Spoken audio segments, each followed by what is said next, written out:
CPM Math 3 1-35. We have a function over here on this little graph, and we're being asked a few questions about it.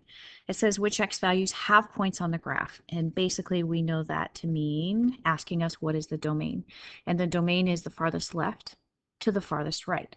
So I'm actually going to box this out just a little bit. Farthest left is here, farthest right is here. We do have a closed circle on the end, which means it goes to the left all the way over to -2, to the right all the way over to 4, and x is our variable, and those endpoints, because of the closed circles here, are included. So I'm going to say less than equal to and less than equal to. Now you could put that in interval notation if you so chose, which means you would use a bracket and -2, 4, and another bracket here. The bracket, of course, means that the point is included.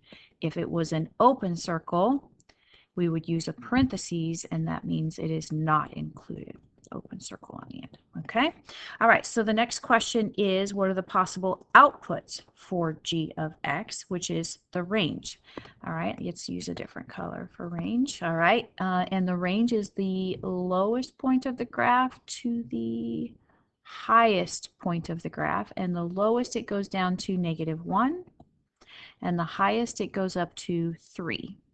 And we use y as the variable for the outputs, and it is touching those locations, so we've used less than equal to and less than equal to. So that is our range. We also could put this in interval notation, and because we have the equal to, we could use brackets, -1, 3, and use a bracket, and this is the exact same way of writing a different way of writing the exact same thing.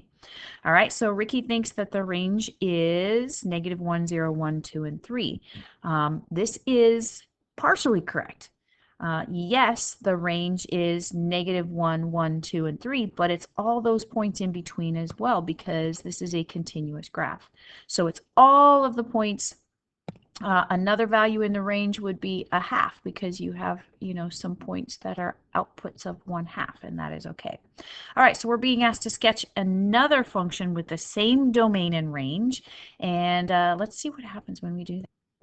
So I basically created a little box here, and the graph has to fully go low to high and left to right in this graph. Let's see what we can do. Let's pick another color, and I'm going to start here and go there. Done.